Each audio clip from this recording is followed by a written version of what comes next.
Hello Internet, James Allen from Out of 8. Today I'm playing turn-based fantasy strategy game Age of Fear 2, a sequel to a game that I reviewed on the site. It is an I Go You Go game that features fantasy type units and stuff that we'll go over during the course of the video. It has two campaigns, as you can see here, that offers branching missions. Basically you have a choice of like which mission to do next. So there's a little bit of replay value there. The units carry over from mission to mission, and they also gain experience over time, which allow you to get upgrades. And you can replace fallen units between the battles. Missions can also have multiple AI factions that fight each other while you're kind of fighting everybody. The campaign missions are very, very challenging. There is a difficulty setting that I'll show you over here. Basically gives you more units. And decreases the skill of the AI player. But even on that, you can be severely outnumbered and lose units really quickly. And actually, the game warns you when you probably don't have a lot of units left and will probably fail the next mission, since units do carry over. So there's that. There's also multiplayer, although as you can see here, you have to put in, the network address and stuff. So you have to kind of organize it in advanced. Although there are a bunch of different maps you can play on. And there's also a quick battle mode, although the quick battle mode only features maps that you've unlocked already and only lets you use troops that are pre-scripted for that. So there's no real true skirmish mode where you can kind of pick any map and pick the units you want on either side. The game offers a text help, which I'll pull up once I learn my game. But no interactive tutorial where it tells you, to learn the game, although the game isn't really that difficult to learn. And it is multi-platform, so you can play it on both Windows, Macintosh, and Linux. So I'm going to load one of the campaigns I'm doing. This one right here, cleverly named, so I remember to pick it up. I actually started one of the campaigns and then went back and did it on Novice, so I found the normal difficulty was a little bit beyond my ability. So I just finished a mission. So here I'm in between missions, and I can recruit new units. So actually one of the things I'm going to do is change the difficulty to novice so I can actually succeed. And you can see by changing the difficulty it let me have more people and also made the people less expensive. So that's pretty cool. So right now I'm led by an orc. You can click on it and it'll show you each unit has hit points, has an attack and defense rating, which it uses dice rolls to figure out how much damage you cause. Will allow them to evolve, and you click the evolve button, you can see what you can do. Basically it adds bonuses to their stats, essentially. So I have 3 of those. I have a little goblin guy and I have 2 goblin archers. So I think I'm gonna, let's see, 3-1, 3-2, 2-1, 1-1. Probably go with a wolf, another archer, and a basic goblin. There we go. So there's my team of 9. And then we'll go on to the next one. I am sure. And in between, there's little hints. Sometimes in between the missions, it'll give you a little backstory and stuff. If you press H, here's the tutorial basically right here. So, the interface lists all the units that have an available turn along the bottom. Basically, you can move, then attack each turn. And you move all your units, and then the enemy moves all their units. If you mouse over a unit, it shows in yellow the places that it can move, and this kind of highlights the interesting thing about this game. If you see here, units can block the movement of other units. So even though this guy could theoretically go all the way out to the edge of that yellow circle, he can't because these units block, and he can only move within this kind of lighted area. So what that means is you can use kind of units to block ranged and magic units, which is pretty interesting and leads to some interesting tactics where you can try to flank units and stuff like that. And since the maps aren't hex-based at all, you can freely move anywhere in here. It's all pixel-based. It really gives you some good range of strategy there. So I'm going to start to move these guys and try to keep my units on the back burner. You can see here if you have a unit selected and there's a unit within its range of attack, it'll tell you the percentage of hit, which it calculates from basically the attack and defense ratings that are available. So I'm going to try to attack him. Now the game is actually much better animated than is what's going to show in this video. Fraps doesn't play too well with this game for some reason. So it is actually pretty smooth, so you don't have to really worry about that. This guy is a range, so I'm going to screen him with these guys here. So you kind of have to balance screening units versus taking units out. Take him out. There we go. And then I'm going to place him kind of back here. So hopefully it'll screen these guys from coming around and flanking them. That's the idea anyway. And then we'll kind of do the same thing over on this side here. Here's my archer. When they have special abilities, it displays them down here in the bottom. Although you can also select them by right-clicking on the person, just like that. But I don't really have anybody that has any special abilities anyway, so... you can see with the interface there's no minimap. And there's no mouse wheel zoom. You actually have to use the number keys, and it'll zoom in and out very slowly, as you can see there. We'll end our turn there and see what the AI does. AI is very good, which is part of the reason why the game is difficult. Every once in a while I'll make a boneheaded move, like not attacking a unit when it probably should. But for the most part, it's pretty solid. So I'm going to try to get after this bowman up here. Like, for example, you could have shielded that bowman with this peasant, but decided not to. I'm going to try to take the peasant out with my bow. There we go. And we'll kind of flank this guy here. Now you can see up here in the upper left, you know, I have an attack of 1, he has a defense of 2, and it calculates like what you need to roll. So there is an element of luck in being able to hit your opponent. Units that have a move remaining have a white base, so it makes it fairly easy to identify them. And then they're also listed here along the bottom. So I'm going to try to take this one guy out. There he goes. Then we're going to go heavy with the horse guy.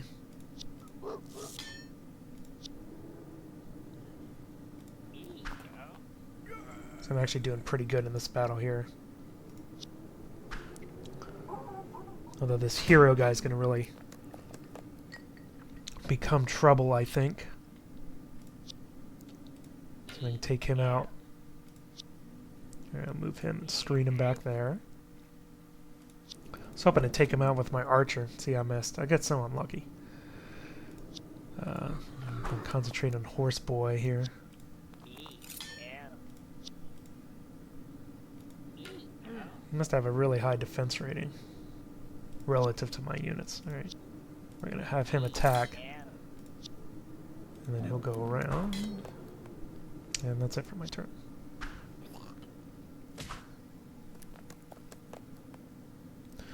Alright, so same strategy as before. Another miss. That was lucky.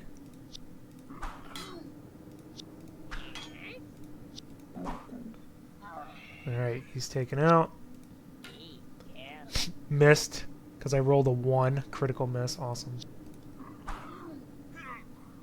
There you go. So I just have that 1 unit to worry about. And he's just going to get over here and get killed. There you go. Yay. I gained some gold, and then here's the little story. It's not voiced, but, you know, that's fine, to be quite honest. Yep, so now a couple of my units evolved, actually, and you get items every once in a while, which is pretty neat. So, and then you can see here, units have attributes and stuff. So, we'll evolve him.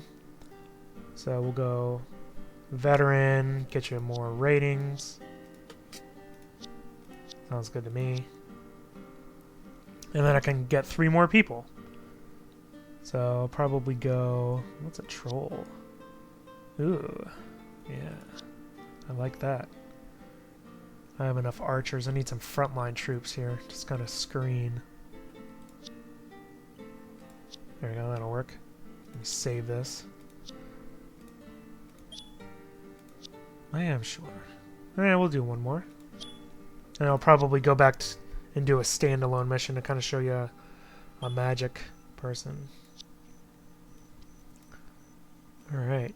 When units are close to the enemy, they automatically engage, so you don't actually have to tell them to do anything. This is odd that I don't have units. Oh, there I go. They're sleeping, I guess. Something. Yeah, I guess that's what was going on. Alright.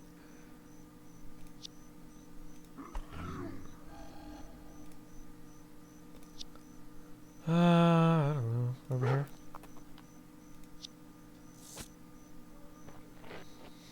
Brains. I'm surrounded. Alright.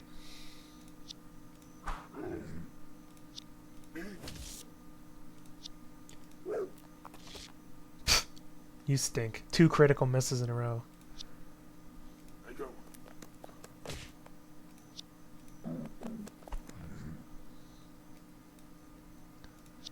This guy's a regular guy. I'm gonna go up here. Ranged. Kind of want to protect my ranged guys here.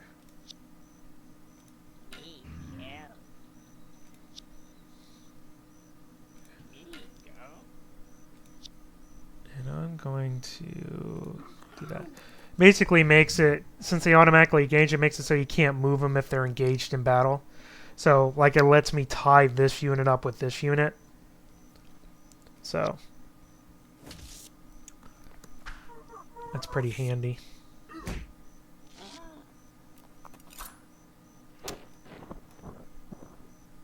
Alright. I need to get you out of there.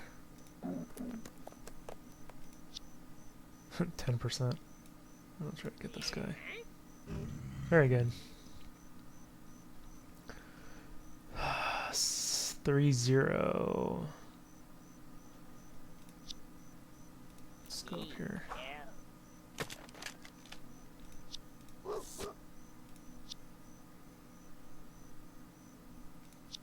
Got his movement blocked.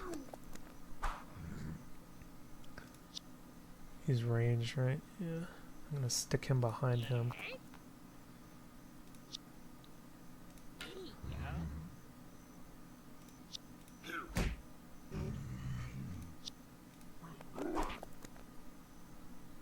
And I just have this guy. I'm gonna go down here. There's my wolf. Yeah. You automatically lose if your avatar gets killed.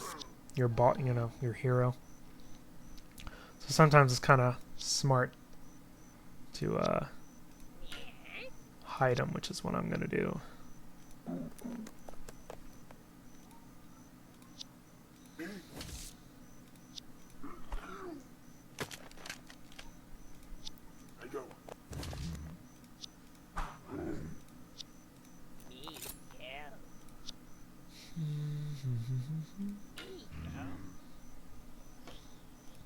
See what happens here.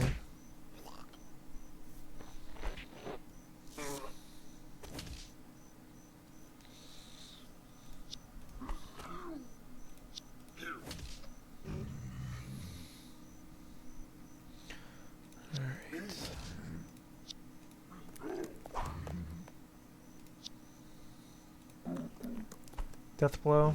Very good, boss. Alright, I'm gonna get you the heck out.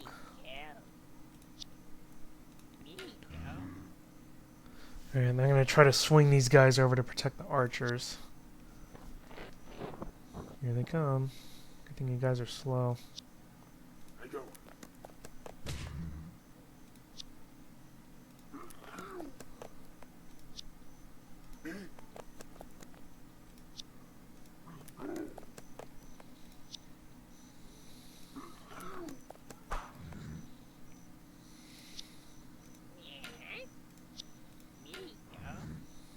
Alright. Like, if the AI probably should have gone after my boss there, you know. But do my melee first, and then we'll range second. See who needs.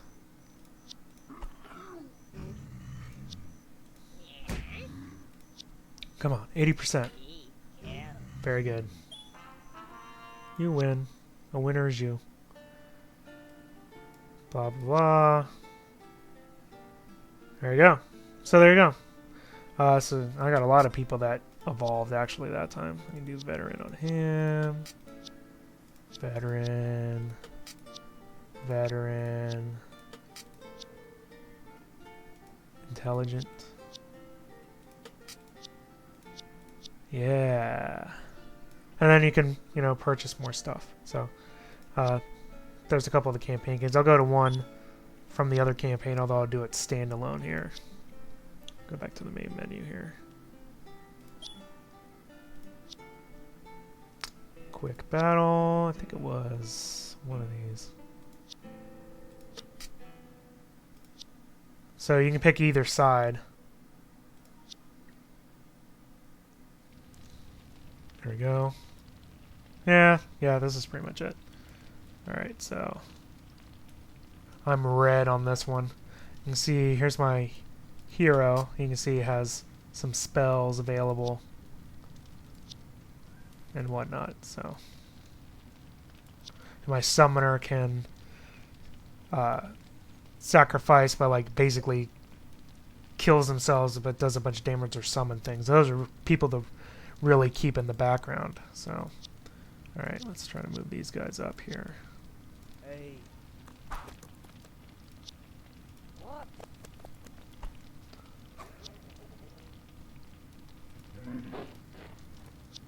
Protect my hero for now. Yes. Really protect my summoners.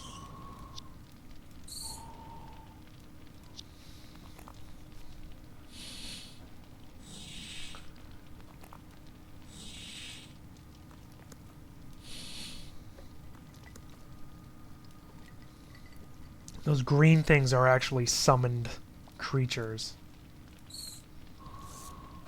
Take that. Hey. That I do.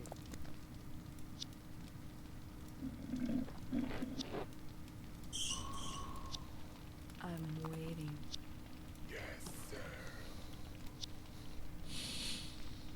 Run away! Really need to take out the demonologists here that are summoning all this stuff.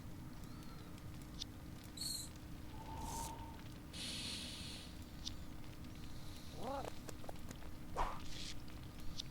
Hey.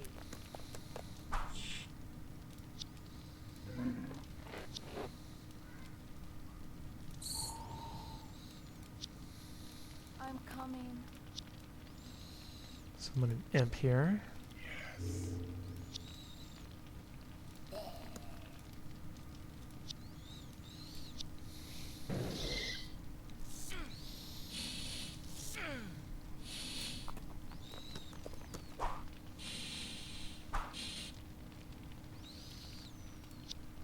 Although I've had pretty good luck. You can see those guys already hit because they're engaged. I've had pretty good luck on the missions for the video on normal difficulty. I had a heck of a time without the, you know, the unfair bonus. So balance is a tough thing, especially for an indie game that doesn't have as much resources for play testing and balancing. So, you know, what one person may perceive to be unfairly difficult, the other person may find to be too easy. So I'm glad they at least have some difficulty settings, but you know, it's still hard to balance things in the end. There you go, summoning stepping in. Alright, we're gonna have to pull you down, boss lady.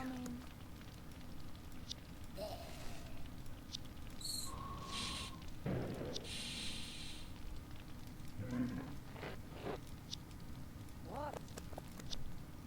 That I do.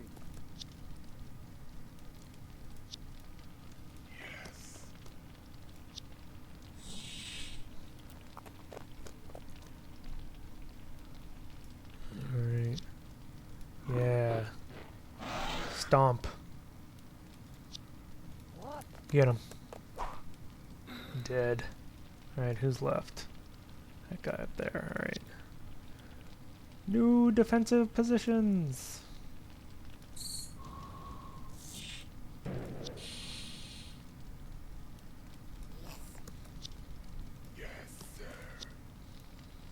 Yes. Hey. Oh. Someone's been saving up some mana. Holy crap. Alright.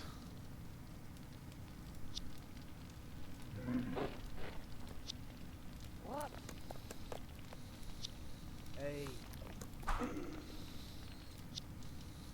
Yeah, see, they're blocked. I'm coming. Yes. Not anymore, though. 10%. Well, no crap you missed. This guy's gonna be not good. Who's my hero? You need to get out of there. I'm coming. It's okay. Oh yeah, because you're the summoner. Why am I talking with you?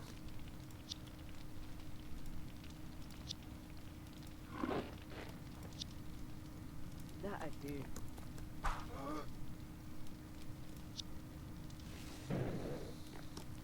Yeah, run away.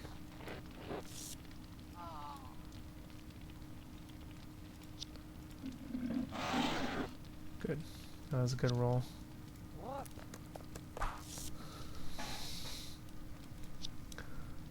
Yeah, summon another imp.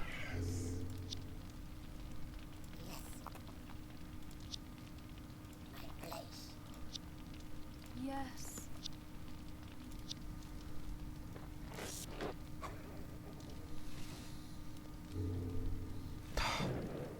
Stop summoning stuff. I'm coming.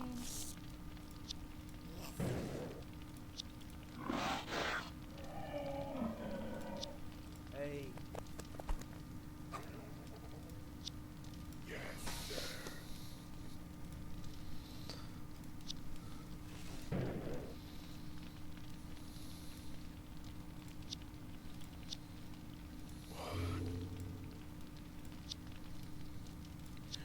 Move these guys first. Coming for you next, boy.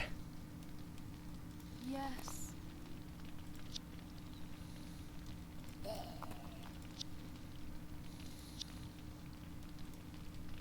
That I do.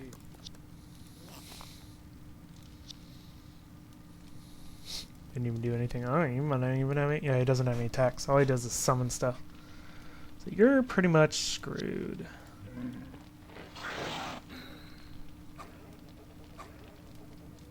There we go. Alright, well, that's Age of Fear 2.